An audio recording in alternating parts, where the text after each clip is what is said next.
Bismillahirrahmanirrahim. Assalamualaikum warahmatullahi wabarakatuh.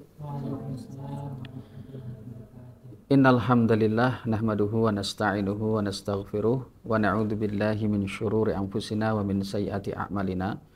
May yahdihillahu fala mudhillalah wa may yudlil fala hadiyalah.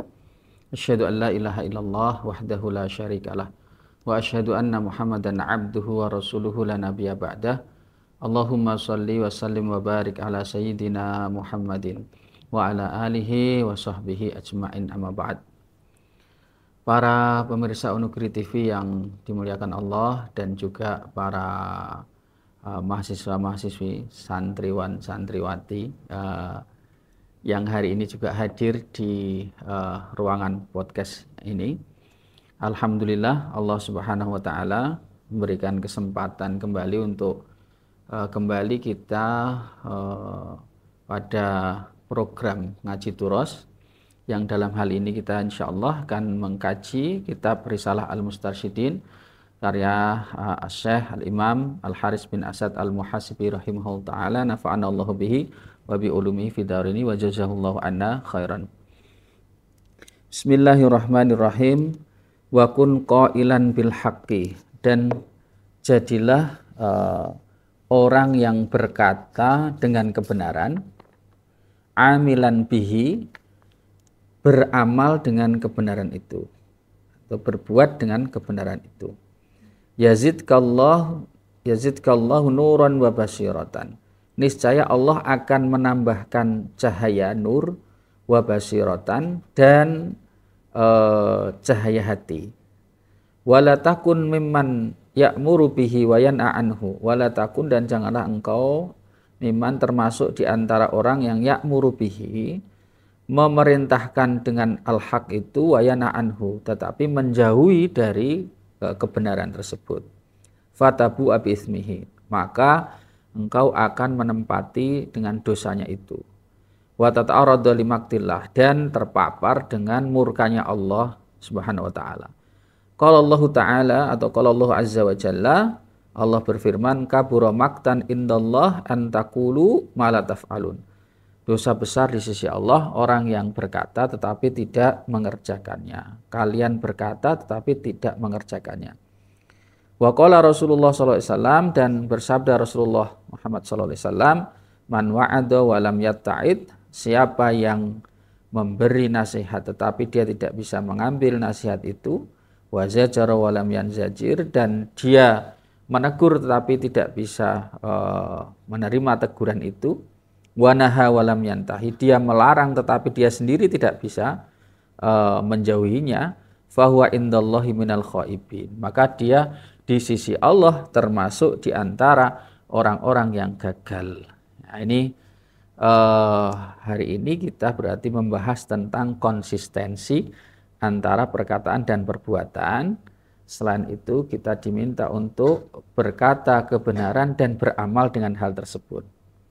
Maka niscaya Allah akan menambahkan cahaya nur, ya, dan juga basirah. Jadi yang dimaksud dengan cahaya di sini adalah tentu yang dimaksud hidayah. Tetapi nur, cahaya, di dalam Al-Quran itu Allah sendiri berfirman, Allahu nurus samawati wal ard. Allah itu cahaya langit dan bumi. Nah, cahaya itu ada dua, ya, dua bisa dibagi menjadi dua. Satu yang bersifat hissi, yang bersifat bisa kita rasakan. Nah, istilah cahaya itu bisa kita rasakan, ya, misalkan cahaya matahari kan kelihatan, jangan bisa rasakan. Tapi yang kedua ada yang dinamakan dengan cahaya dalam arti makna hidayah tadi itu. Nah, dua-duanya itu berkaitan erat. Kan ini ada istilah basiroh. Jadi ada basor. Basor itu mata yang ada di kepala ini. Sementara basiroh itu yang ada penglihatan yang ada di hati. Jadi kalau basor ini kepala, penglihatan yang ada di kepala. Kalau basiroh itu di hati. Nah, dua-duanya itu membutuhkan cahayanya Allah. Coba dengan sekarang di sini ini kalau mati semua gelap, mata mbok lek-lekno kita lek-lekno bahasa Indonesia apa? dia dibelalakkan, ya tetap kalau nggak ada cahaya yang membantu kan nggak bisa ngelihat juga, nggak bisa. Jadi kita bisa melihat pun itu kan membutuhkan cahaya. Jadi kayak begini ini saya bisa melihat ya karena ada cahaya. Tapi kalau nggak ada cahaya kan mata kita tetap nggak bisa melihat kan, gitu. Artinya gelap. Nah, itu yang sifatnya hissi, yang sifatnya bisa kita rasakan. Maka Masya Allah sebenarnya yang pertama dulu ya kita bahas dulu yang hissi, yang bisa kita rasakan tuh ya. Jadi sesungguhnya Allah itu memberikan nikmat yang sangat besar sekali kepada kita. Yang kalau itu kita syukuri, itu akan ditambah nikmatnya. Nah rata-rata kita itu kan, mohon maaf, makanya kenapa kemudian disebut wa qalilum min ibadiyas syakur, sedikit sekali hamba-hambaku yang pandai bersyukur. Itu kan suatu ketika ada orang yang berdoa di samping Umar bin Khattab radhiyallahu an. Doanya itu Allahumma ja'alni minal qalil, ya Allah jadikan aku termasuk orang-orang yang sedikit. Umar tuh kaget, dibiarin aja sampai selesai nih doa.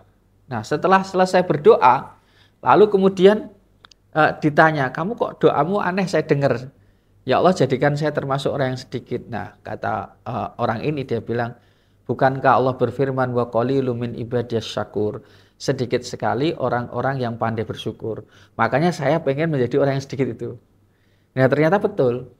Kita itu yang sifatnya Allah itu sudah nunjuk ini tanda-tanda kebesarannya, ayatan. Ya salah satunya misalkan matahari tadi, cahaya matahari. Itu kan jarang kita syukuri. Jarang banget kita syukuri. Bahkan matahari, bulan itu kan sebenarnya kalau mau berpikir kita itu dengan diciptakannya matahari, diciptakannya bulan itu dampaknya luar biasa. Termasuk misalkan kita jarang bersyukur terhadap waktu. Karena penentuan waktu itu kan juga menggunakan matahari, menggunakan bulan. Ya kan ada Komariah, ada Syamsiah. Kalau yang Masehi kan umumnya matahari kan, perputaran matahari. Tapi kalau yang Hijriah kan pakai perputaran bulan. Nah, awal bulan itu selalu ditentukan dengan Komariah kalau kita, karena hilal.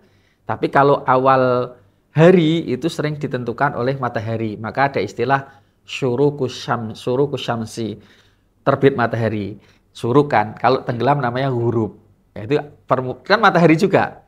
Jenengan itu kalau misalkan janji orang, itu kan berkaitan sama waktu. Masih takok, kapan, jam berapa, gitu kan. Ngaji jam berapa terus. Itu kan kaitannya dengan waktu. Bangun tidur, kalau saya mesti lihat dulu jam berapa ini, gitu ya. Sehingga sebenarnya tuh nikmat ya Allah luar biasa.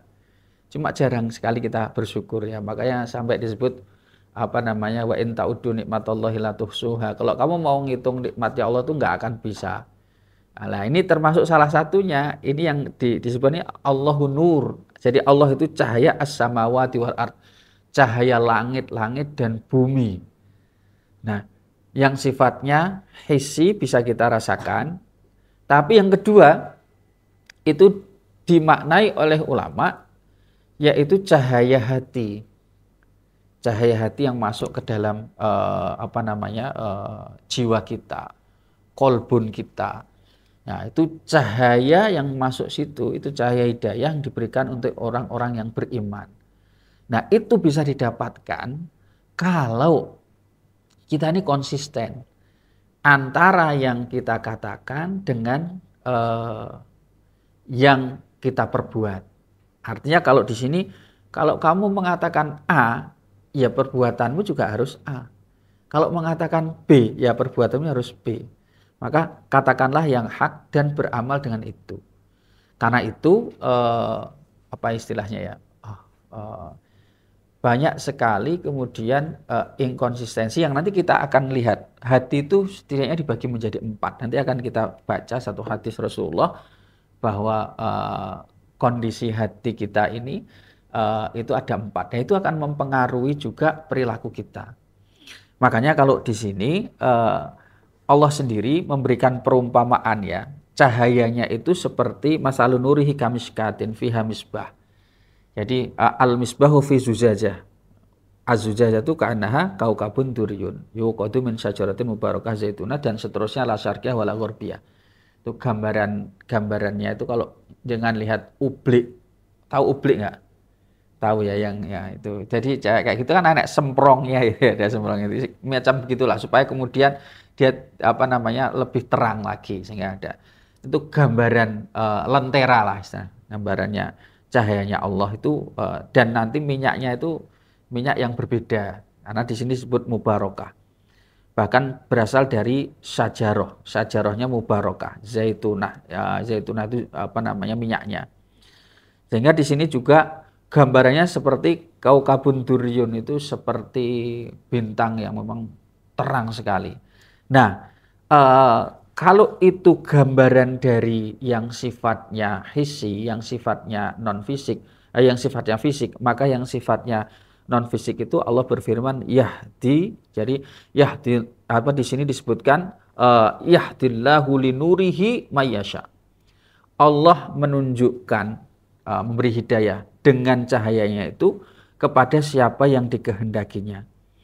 Namun demikian itu tadi jika orang mau berproses ya, jika orang mau berproses untuk tetap konsisten antara perkataan dengan perbuatan, karena pernah tuh maka Allah akan memberikan tambahan cahaya hidayahnya. Pernah Nabi Muhammad SAW ada seorang ibu ya yang anaknya mau keluar, dia bilang mau bermain, lalu kemudian dipanggil ke sini. Terus Nabi tanya, emangnya kamu panggil mau apa namanya, mau ngapain? Mau saya kasih tamar, mau saya kasih kurma. Kata Rasulullah apa?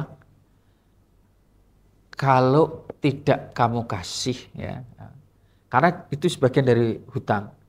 Kalau kamu tidak kasih, maka kamu termasuk di antara orang yang berkhianat, artinya tidak menepati janji. Nah, maksudnya Rasul apa? Hal yang sekecil itu, kalau kemudian kita berkata, ya harus kemudian ditepati. Jadi konsisten. Nah, hal-hal yang terutama berkaitan dengan yang sifatnya wajib. Tapi yang tidak wajib pun itu dalam kehidupan kita sehari-hari itu sering banget terjadi. Contoh nih, memang kadang kita berada di dalam kondisi yang kadang-kadang agak susah nih. Misal contoh, waktu saya kecil, guru saya TK itu kalau mengajarkan makan tuh nggak boleh berdiri. Anak-anak, kalau makan jangan berdiri. Kalau makan berdiri itu kayak apa? Kayak kambing. Kayak apa anak-anak? Kambing gitu. Seiling aku masih ingat. Nah sekarang nih, ya itu di otak saya tuh sampai sekarang. Itu kalau ngelihat orang makan berdiri, itu ingat guru saya itu. Bukan ingat kambing ya, maksudnya ingat guru saya. Nah sekarang gurunya mengajarkan begitu. Giliran terus kemudian di luar, misalkan nih, nganten prasmanan. Pernah datang di pantenan prasmanan. Terus gurunya kemudian ambil makan dengan berdiri. Ada muridnya TK itu yang misalnya yang kecil itu. Coba bayangkan gimana. Bu guru kayak wedus. Ini kan inkonsistensi. Bagaimana kemudian bisa mengajak kalau dia tidak konsisten.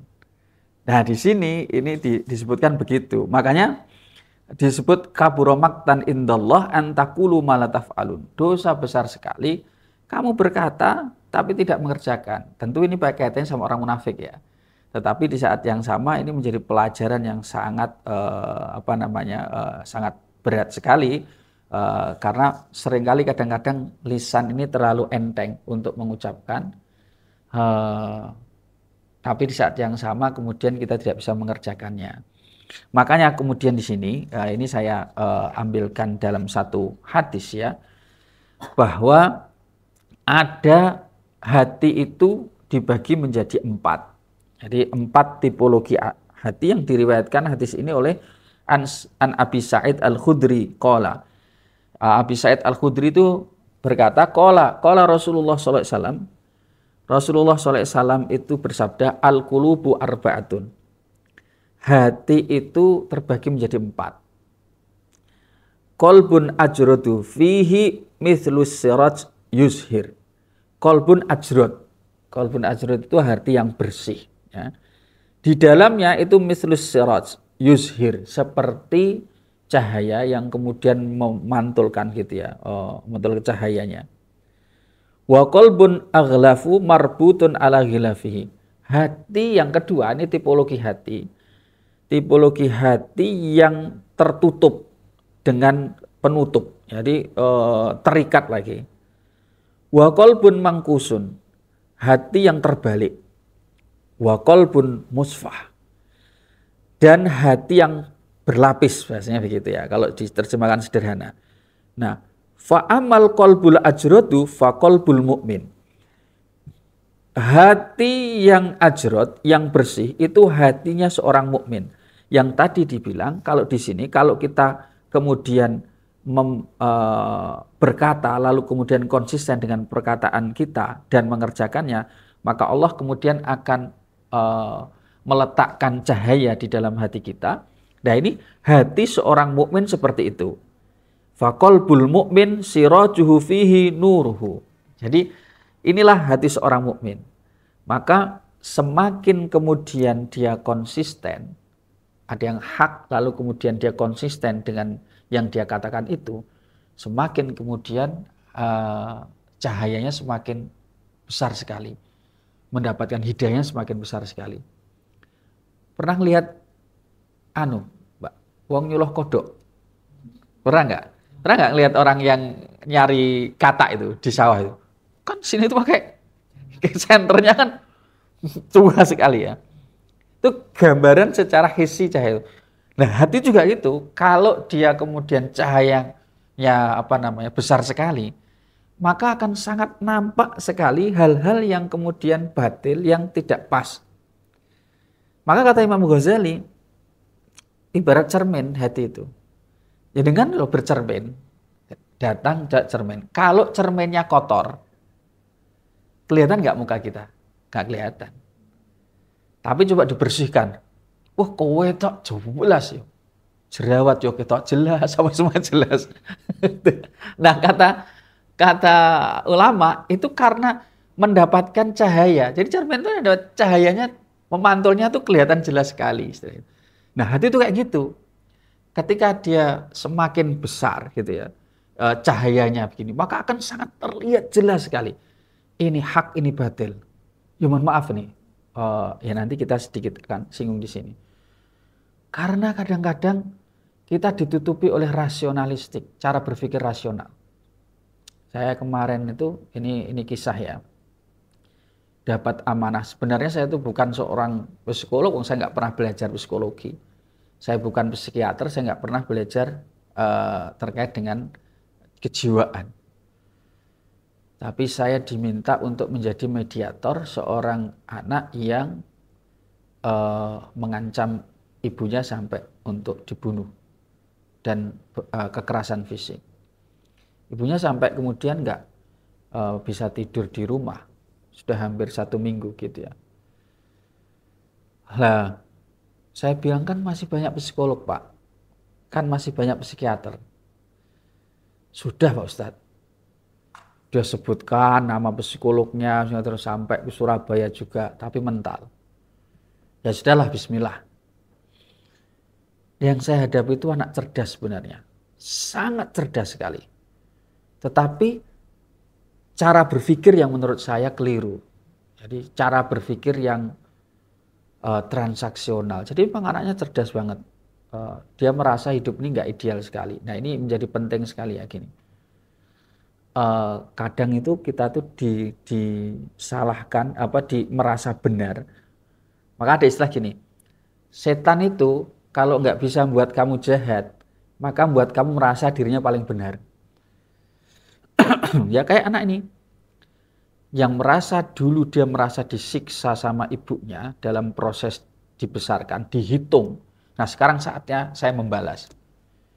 Terus saya bilang begini, kalau kamu membalaskan dendammu Mas, itu kan nggak ada habisnya. Dan kamu sama posisinya dengan orang tuamu. Orang tuanya diduding-duding apa? Aku ngene iki, saya perfeksionis kayak gini Pak. Itu ya olah mereka berdua tuh. Ya turunan mereka berdua tuh. Itu ngaji Allah. Nah, dia itu cara berpikir yang sangat rasionalis. Kemudian, itu apa bedanya mas kamu dengan orang tuamu ketika kamu ingin membalaskan? Kan mata rantainya nggak terputus. Saya bilang, ya juga sih. Dalam Islam tuh mas, orang melakukan kebaikan, itu tujuannya bukan untuk mendapatkan kebaikan dari orang lain. Saya dulu juga pernah salah cara berpikir saya seperti hukum gema. Tahu hukum gema nggak? Kalau jenengan masuk ke gua, terus ngomong, aku ayu, kan keluar suara, aku ayu gitu ya. Aku jelek, keluar kata-kata, aku jelek gitu. Jadi ada hukum gema. Kalau kita baik, maka kemudian kita akan juga dapat respon juga baik. Cerminan dari itu. Itu benar secara sunatullahnya tapi keliru. Kenapa kok saya bilang keliru? Karena dalam hidup kita ini, semua yang kita lakukan dalam kebaikan itu harus diniatkan ikhlas lillah karena Allah.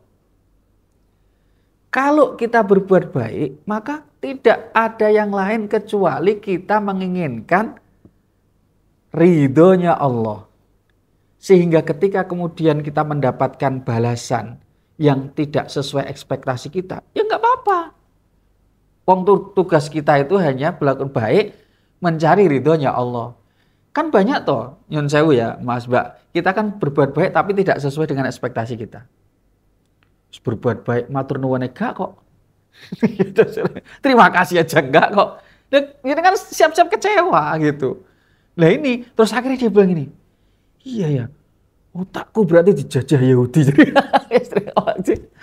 Apalagi terhadap orang tua. Wa in jahadaka an tusyrik bima laisa laka bihi ilmun fala tuti'huma wa shahibhuma fid dunya ma'rufa. Kan gitu kan? Orang tuamu yang non muslim saja kalau misalkan mengajak kepada kemusyrikan, kalau orang tuanya musyrik aja ya tolak, jangan mau, tetapi tetap perlakukan mereka dengan ma'ruf kan, dengan baik. Ma'ruf itu konsepnya adalah bukan gini, saya berbuat baik karena dia berbuat baik dengan saya. Itu transaksional, itu biasa. Kalau saya berbuat baik, kemudian dia berbuat baik kepada saya, itu hal biasa. Tapi ma'ruf itu, kalau orang berbuat buruk, saya berbuat baik kepada dia, kok dia berbuat buruk kepada saya tetap baik, itu ma'ruf. Atau orang berbuat baik, buruk kepada saya dan saya tetap berbuat baik kepada dia, itu ma'ruf. Meskipun dalam Islam gini, kalau saya yang berbuat baik, saya mengharapkan ridhonya Allah. Tapi kalau ada orang yang berbuat baik kepada saya, maka fakafi'uhu. Maka balaslah dengan kebaikan yang setimpal. Atau kalau bisa lebih tinggi dari itu.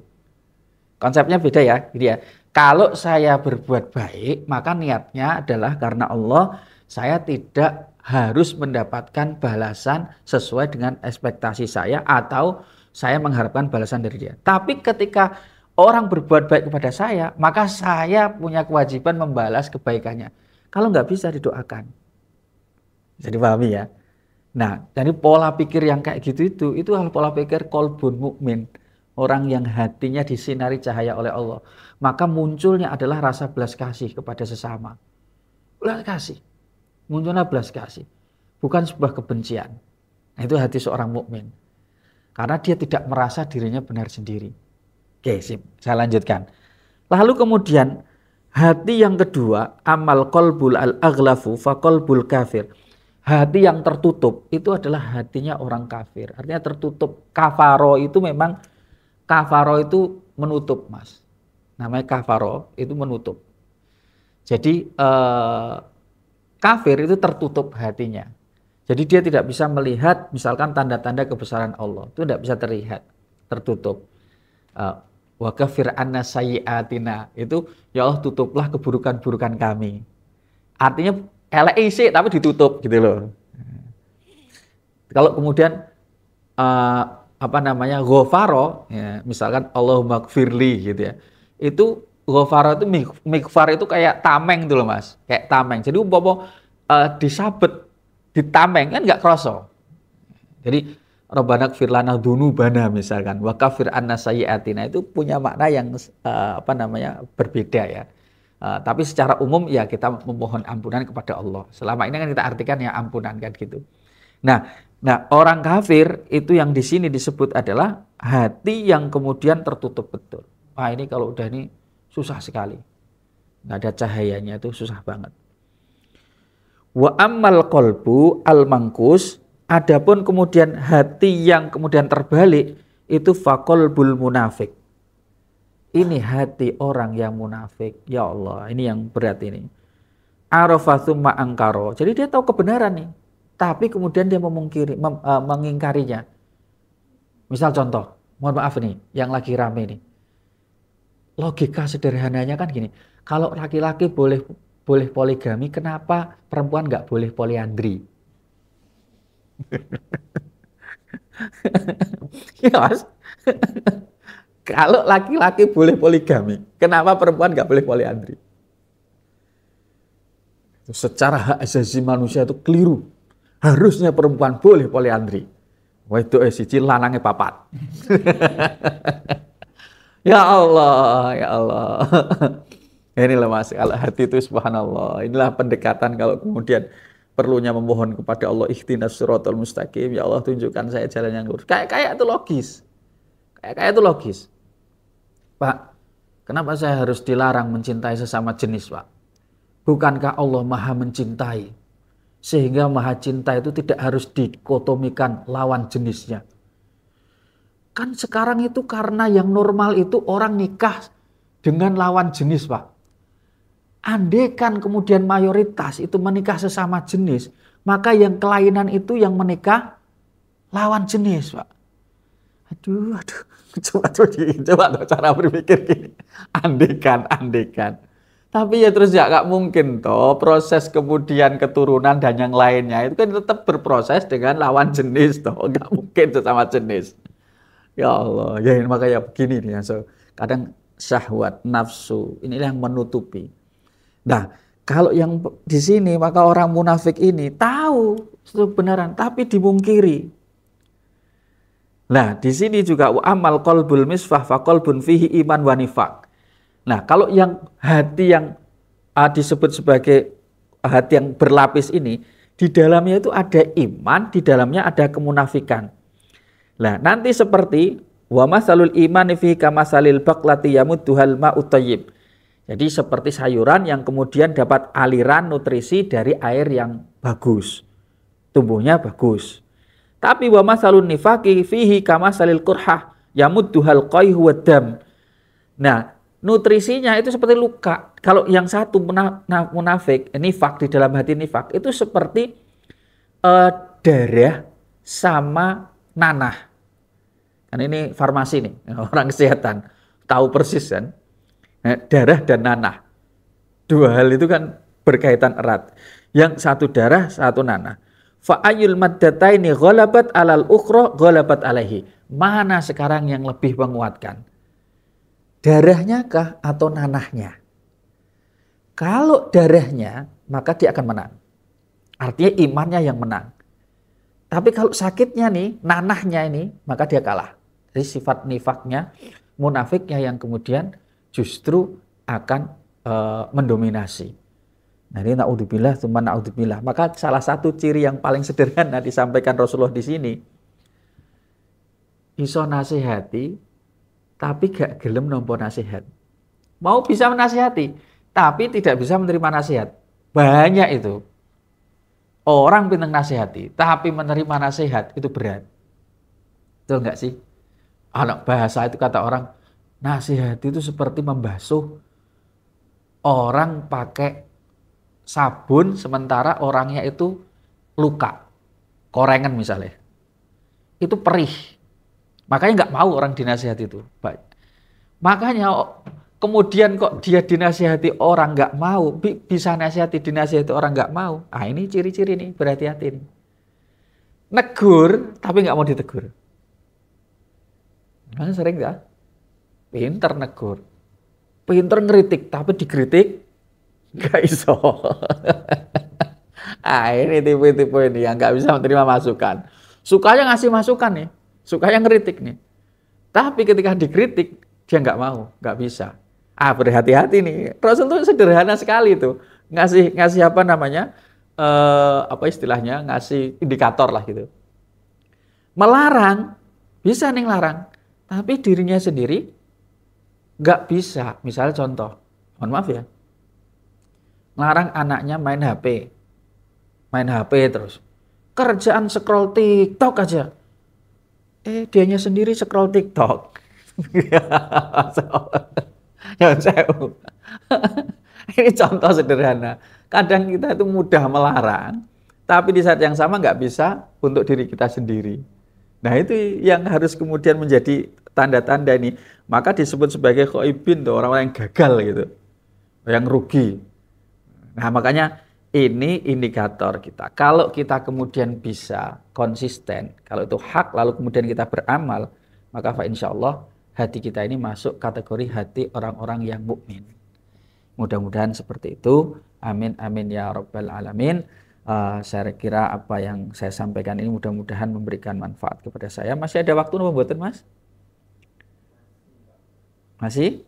Sekarang kalau masih ada, saya persilahkan barangkali ada yang mau ditanyakan. Saya persilahkan. Satu pertanyaan mungkin, monggo yang ada di studio ini.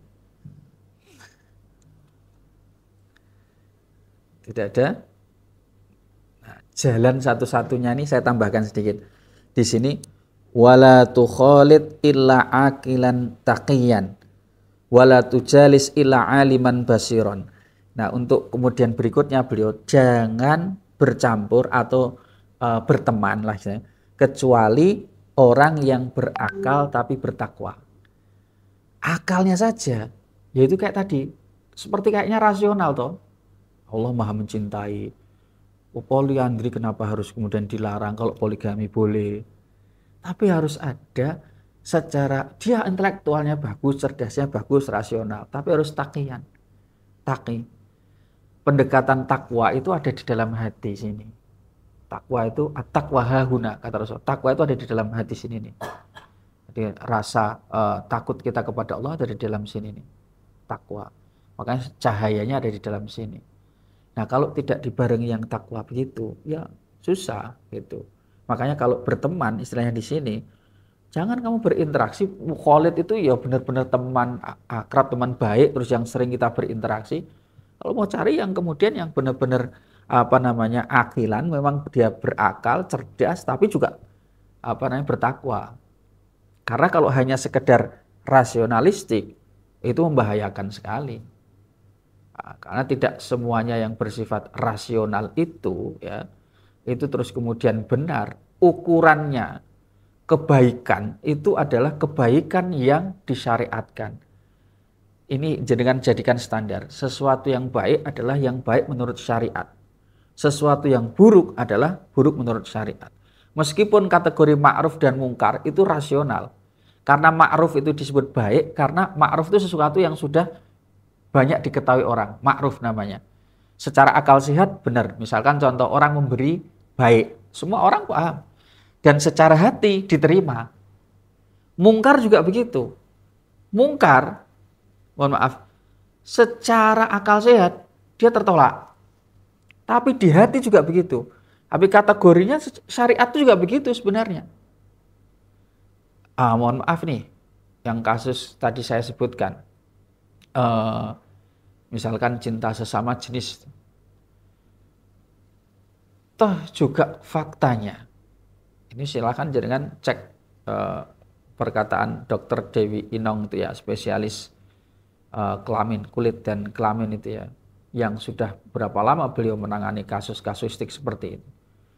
Jadi mayoritas ternyata HIV AIDS, kemudian ada 20 turunan penyakit kelamin itu, mohon maaf, itu banyak juga LSL. LSL itu lelaki seks lelaki. Bahkan dalam kesempatan beliau menceritakan ada yang mohon maaf nih, sampai keluar terus kan melalui duburnya itu ya, baunya luar biasa. Coro basa Jawa ngono dol sanes. Naudzubillah lah. Nah, yang seperti itu kata beliau kemana itu orang-orang yang memperjuangkan hak asasi manusia. Karena beliau punya LSM itu ya menangani kayak gini nih. Yang satu kali suntik kadang harus 750.000. Jadi tidak kemudian harus akal saja yang kedepankan, tapi juga ini nih hati ini. Nah, cahaya hati itu ya kita dapatkan melalui itu tadi, permohonan kita kepada Allah. Terus yang kemudian yang kedua, wala tujalis ila aliman basiron. Jangan duduk atau jangan kemudian jangan duduk atau bergaul sama dengan itu kecuali orang yang alim, yang basiron, yang kemudian kalau tadi basiroh itu hati, ini basiron itu ya punya pandangan yang kemudian sehat juga. Ya secara umum begitu. Jadi komunitas menjadi sangat penting sekali untuk memperkuat iman dan ketakwaan kita. Komunitas menjadi sangat penting sekali. Karena itulah tawasau bil haq, tawasau bis sabr, saling menasihati. Nah, itu yang bisa saya sampaikan. Karena waktu sudah habis, mudah-mudahan kita diberi kekuatan oleh Allah Subhanahu wa taala untuk tetap berada di jalannya yang lurus, jalan yang diridhoi oleh Allah Subhanahu wa taala. Amin amin ya rabbal alamin. Monggo kita tutup kanthi wawasan istighfar 3 kali. Astaghfirullah Rabbal baraya. Astaghfirullah minal khotoya. Rabbi zidni ilman nafi'an wa wafiqni amalan salihan. Astaghfirullah Rabbal baraya. Astaghfirullah minal khotoya. Rabbi zidni ilman nafi'an wa wafiqni amalan sholihah. Sekali lagi, astaghfirullah Rabbal baraya. Astaghfirullah minal khotoya. Rabbi zidni ilman nafi'an wa wafiqni amalan sholihah. Ya Nabi salam alaika, ya Rasul salam alaika, ya Habib salam alaika. Salawatullah alaika. Al-Fatihah. A'udzubillahi minasyaitonirrajim. Bismillahirrahmanirrahim. Alhamdulillahirabbil alamin arrahmanir rahim maliki yaumiddin iyyaka na'budu wa iyyaka nasta'in. Ihdinas siratal mustaqim siratal ladzina an'amta 'alaihim ghairil maghdubi 'alaihim waladdallin. Amin. Allahumma shalli ala sayyidina Muhammadin alhamdulillahil alamin. Hamdan syakirin, hamdan na'imin.